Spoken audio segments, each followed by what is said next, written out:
Que o Senhor te abençoe, meu irmão, minha irmã. Que Ele te dê uma excelente semana.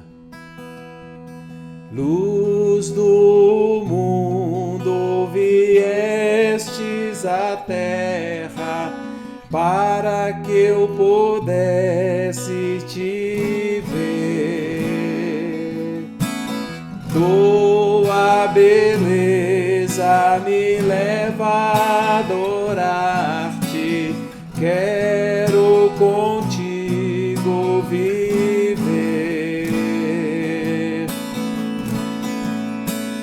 Vim para adorar-te, vim para prostrar-me, vim para dizer que és meu Deus. És totalmente amável, totalmente digno, tão maravilhoso para mim. Eterno Rei, exaltado nas alturas, glorioso nos céus, humilde vieste à terra que criaste, por amor pobre se fez.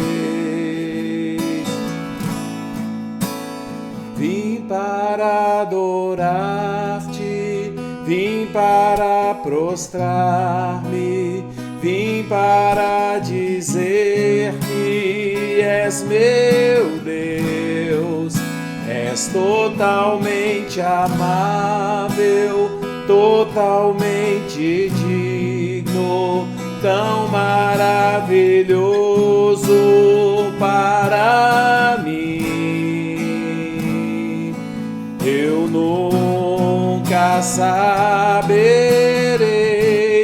o preço dos meus pecados lá na cruz. Eu nunca saberei o preço dos meus pecados lá na cruz.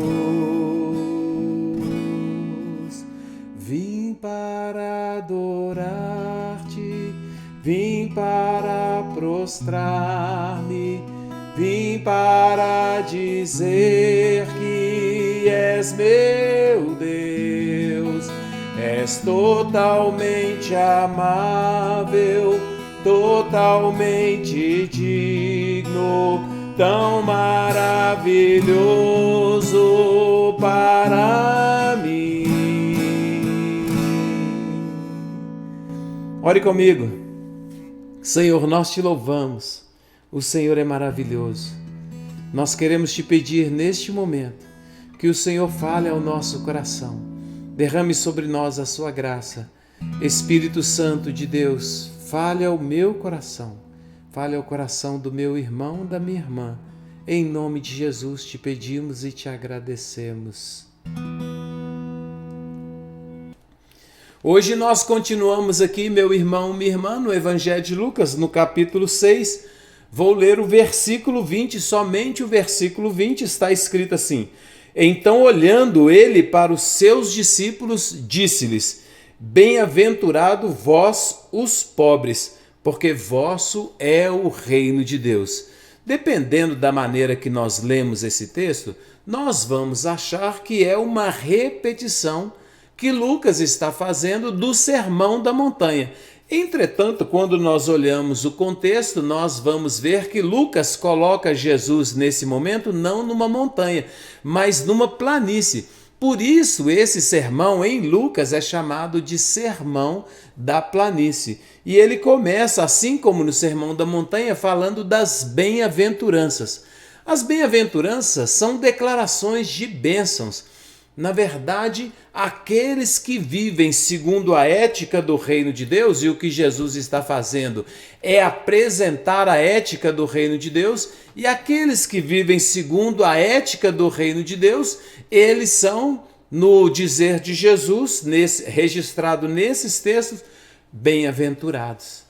As bem-aventuranças são, então, declarações de bênçãos. Se você for lá no inglês e ler esse texto, você vai encontrar a tradução Blessed are. Então, o inglês ele vai dizer que são abençoados aqueles que, no português, foram traduzidos para bem-aventurança. Um texto que é bem conhecido, mas são, então, declarações de bênçãos que vão encontrar aquelas pessoas que têm essas características dos cidadãos do reino de Deus.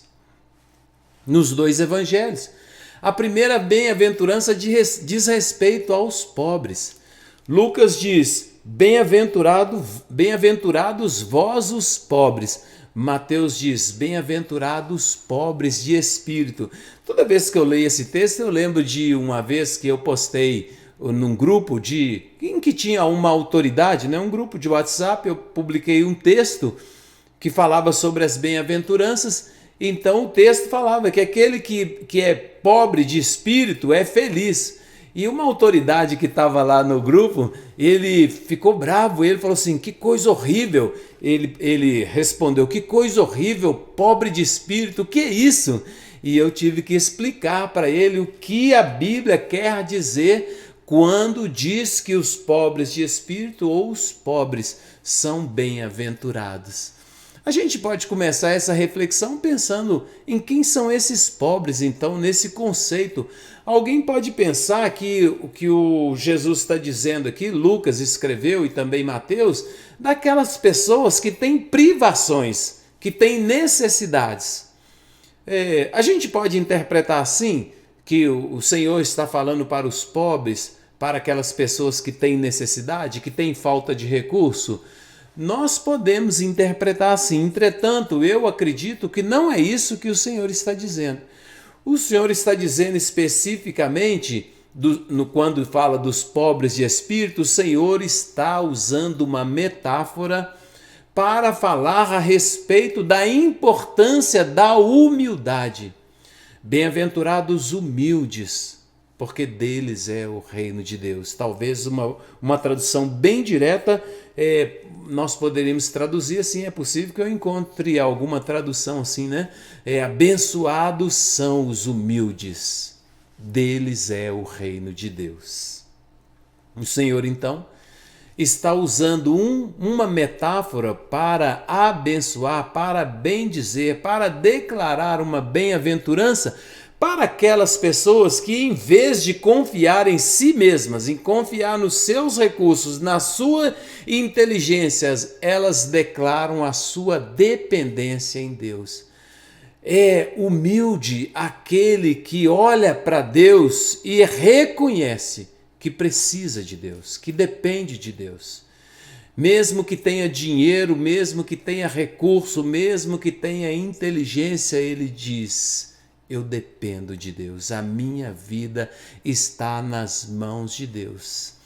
Se o Senhor abençoa e preza os humildes, e essa atitude da humildade, o contrário da humildade é a soberba. São sentimentos muito comuns no nosso tempo. A soberba, o orgulho, a autoexaltação, nós não precisamos de fazer muito esforço. Na verdade, esse tipo de atitude, se nós observarmos com um pouquinho mais de crítica, nós vamos ver que ele é inclusive recomendado. As pessoas são estimuladas a serem autônomas, a não depender de ninguém. Não dependa de ninguém, seja autônomo.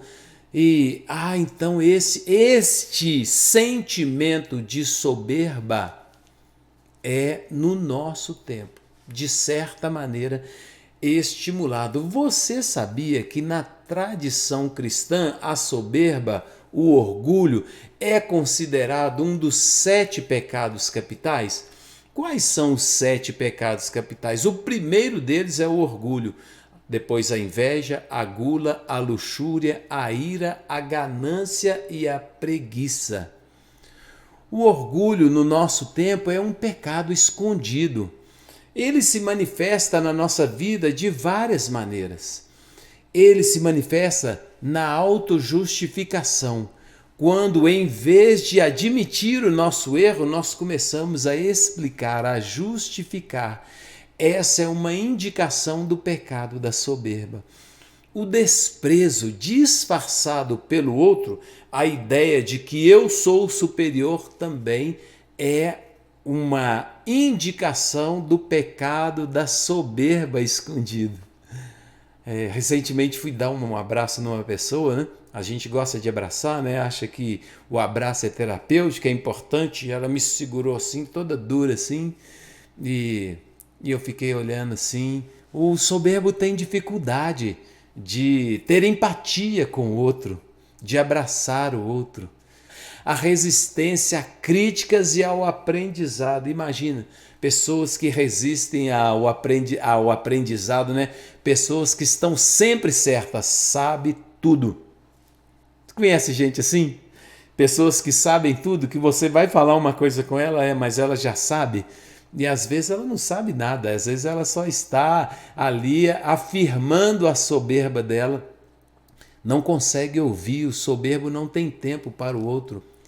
A falsa modéstia, quando eu finjo que sou uma coisa, mas não sou, isso também é uma indicação da soberba. A necessidade de controle e de perfeição também é uma indicação de soberba. A incapacidade de pedir. Quem pede se humilha. A incapacidade de pedir, a incapacidade de aceitar ajuda. Não é? A gente às vezes não aceita agradecimento, não aceita ajuda. É uma indicação de soberba. O que eu faço se eu encontro no meu coração, na minha vida, nas minhas atitudes, alguma indicação de soberba? Meu Deus, vamos fazer aquilo que o apóstolo Paulo ensinou: esmurrar a carne e fazer uma oração que eu faço sempre. Eu faço sempre uma oração. Jesus, eu quero ser como o Senhor. Eu quero ser manso e humilde de coração. Quando Jesus chama os discípulos, ele diz assim: vinde a mim todos vocês que estão cansados e sobrecarregados, e eu vos aliviarei. Tomai sobre vocês o meu jugo, o meu governo, o meu senhorio, e aprendei de mim, porque eu sou manso e humilde de coração, e vocês encontrarão descanso para a sua alma. Imagina, a soberba é uma coisa que esgota a gente, que cansa a gente, que coloca uma sobrecarga nas nossas costas. O Senhor fala assim: aprende comigo, venha até a mim e aprenda comigo, eu sou manso e humilde. E você vai encontrar descanso para a sua alma. Essa é uma oração que eu faço com frequência. Senhor, eu quero ser humilde, eu quero ser manso. Me dá o mesmo coração que o Senhor tem. Me dá um coração manso e humilde. E também, sabe o que eu faço? Eu faço aquela oração lá de Filipenses. O apóstolo Paulo, escrevendo aos Filipenses, ele diz assim: tenha em vocês o mesmo sentimento que há em Cristo Jesus, que não julgou como usurpação ser igual a Deus, mas se humilhou até a forma de servo. Nós somos recomendados pela Escritura, por todos os ensinamentos e essa sabedoria bíblica, a buscar a humildade como valor. Por isso o Senhor diz lá na primeira bem-aventurança, você sabia, na Bíblia a ordem é importante. Aquilo que é mais importante vem primeiro. E o Senhor coloca como primeira bem-aventurança, bem-aventurados humildes. Se eu não tiver humildade, meu irmão, minha irmã, não consigo nem receber salvação. Pessoas que entendem que elas têm que fazer alguma coisa, que eu tenho que fazer um sacrifício, eu tenho que subir escada de joelho, eu tenho que pagar o meu preço, eu tenho... Isso é só uma indicação de soberba, porque a Bíblia diz: pela graça sois salvos, mediante a fé. Isso não vem de você, é um dom de Deus. Quando nós somos humildes, nós levantamos as mãos vazias para o céu e recebemos de graça a salvação, sabendo que eu não mereço, mas que é a bondade de Deus, o amor de Deus, a graça de Deus manifestada na minha vida. A Bíblia diz que Deus concede graça aos humildes, mas aos soberbos ele rejeita. Talvez o maior exemplo de soberba que nós tenhamos na Escritura seja o próprio Satanás. A Bíblia diz que ele é orgulhoso, que ele é soberbo. A queda de Satanás está associada ao orgulho dele. Como a Bíblia diz que ele é um anjo, um querubim da guarda, ungido. A Bíblia, quando descreve esse anjo, descreve ele com muita glória, com muito esplendor. Deus o fez de uma maneira preciosa e perfeita, mas ele não se contentou com aquilo que ele tinha. Ele disse assim: eu subirei aos céus, acima das mais altas nuvens, serei semelhante ao Altíssimo. A soberba é também se colocar num lugar que não te pertence. O soberbo, ele quer se projetar num lugar que não é dele.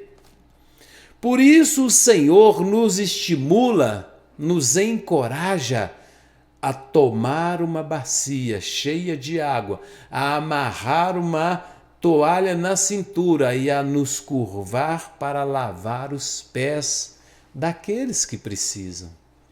A Bíblia diz que grande é aquele que serve. A Bíblia louva a humildade. Os humildes recebem do Senhor o louvor e a recompensa. A humildade na palavra de Deus, olha, Satanás, o nosso adversário, queria grandeza. E o que ele fez para buscar a grandeza? Uma rebelião. Ele se rebelou contra o ensino do Senhor, contra a ordem do Senhor, contra a ordem estabelecida. Ele estabeleceu uma rebelião e ele disse: eu vou tomar para mim esse lugar, que não era dele. O orgulhoso, soberbo, ele quer tomar para ele um lugar que não pertence. Este caminho, que é a soberba, o orgulho, a autoexaltação, parece que vai te promover, parece que vai te dar uma posição elevada, mas te dará tão somente a reprovação de Deus. Se você quiser o caminho, saber qual o caminho da grandeza, o caminho da grandeza é o serviço. O caminho da grandeza passa necessariamente pela humildade. Por isso, o Senhor, ao apresentar a ética do reino de Deus, eu vou ensinar para vocês como vocês devem viver para serem cidadãos do meu reino. No meu reino, os pobres de espírito, os humildes são abençoados, recebem aprovação. Aprendam de mim, eu sou manso e humilde de coração. Tenho em vocês o mesmo sentimento que há em Cristo, que se humilhou. No nosso tempo, o tempo que nós vivemos, as pessoas não se dispõem a se humilhar. Elas não se humilham porque elas não querem pedir, elas não se humilham e não recebem a salvação. Elas não se humilham, elas não querem servir, elas não se humilham porque elas não compreenderam a mensagem do Evangelho. Jesus certa vez disse para os discípulos que brigavam por uma posição, eles estavam brigando. A soberba tomou conta, o orgulho tomou conta do coração deles. E eles começaram a brigar por grandeza. E o Senhor os chamou e falou assim: lá no mundão é assim. Os maiorais governam sobre eles. Entre vocês, não. Entre meus discípulos, não é assim. Entre vocês, grande é aquele que serve. Entre os cidadãos do reino de Deus, grande é aquele que é humilde. O nosso próprio Senhor podia ter nascido no palácio da família mais poderosa, do império mais poderoso. Nasceu numa família humilde, de uma pequena tribo, e ao nascer não havia nem lugar para colocá-lo. Foi enrolado em faixas e não em vestes reais, amarrado com faixas e deitado numa manjedoura, que não é outra coisa senão um coxo onde os animais comem. Desde o começo, Jesus começa a nos mostrar a ética do reino. Ele nos mostra com o sermão, com os ensinos, Ele nos mostra com a vida. Uma boa oração que eu faço sempre: Senhor, eu quero ter o mesmo sentimento que há em Cristo. Me ajuda a ser manso e humilde, me dê um coração de servo. E eu confesso para você que esta é uma luta constante, essa é uma oração constante que nós devemos fazer. Não apenas orar, mas nos esforçar para sermos aquilo que Deus quer, aquilo que Ele louva. Seja aquilo que Deus louva, seja manso e humilde de coração. Vamos orar? Coloque a sua necessidade diante de Deus agora e ore comigo. Senhor, obrigado por sua palavra, que é lâmpada para os nossos pés e luz para o nosso caminho. Obrigado pela instrução do Senhor. O Senhor verdadeiramente nos ensina no caminho que devemos andar. Louvado seja o seu nome, porque o Senhor não apenas prescreveu normas, o Senhor viveu em humildade, mansidão e nos deu exemplo. Nos ajude, nós que portamos esse bendito nome, o nome de Cristo, nos ajude para que possamos viver da maneira que agrada o Senhor, da maneira como o Senhor propôs para nós. Abençoa, Deus, o meu irmão, a minha irmã, que ele tenha nela o mesmo sentimento que há em Cristo, que sendo grande se fez pequeno, que sendo rei se fez pobre, que se fez humilde, que se fez carne, homem, sendo Deus se fez homem, habitou entre nós, nos deu o exemplo. Dá-nos esse coração, dá-nos essa mentalidade, ajuda-nos a andar nesse caminho e a servir o Senhor. Quero te pedir, Deus, que essa bênção esteja sobre o meu irmão ou a minha irmã. Quero te pedir, Espírito Santo, que o Senhor fale ao nosso coração. Começa aqui do meu. Se houver soberba escondida, resquício de soberba, traço de soberba, nos faz identificar, nos faz lutar contra ela, nos faz buscar a humildade.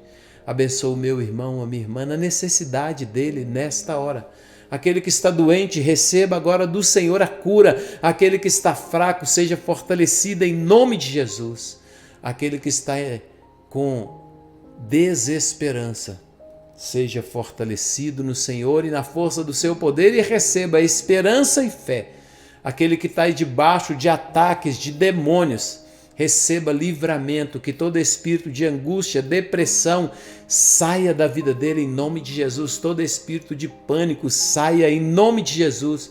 Sobre a vida do meu irmão, da minha irmã, venha a bênção do Senhor, a saúde, para a glória do Pai, do Filho e do Espírito Santo. Aquele que está com ideação suicida, pensando em morrer, pensando em suicídio, que seja repreendido agora esse pensamento em nome de Jesus Cristo, que a mente dele seja levado cativo à obediência de Cristo, e ele receba do Senhor agora a libertação. Eu declaro libertação de todo o cativeiro, em nome do Pai, do Filho e do Espírito Santo. Declaro a bênção do Deus Todo-Poderoso sobre a sua vida, o Pai, o Filho e o Espírito Santo.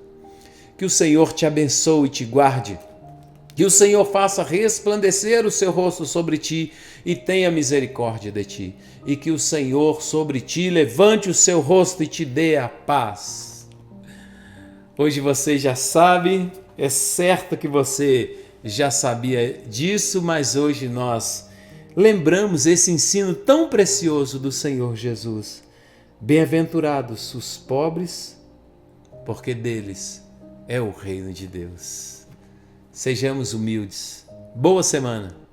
Excelente semana.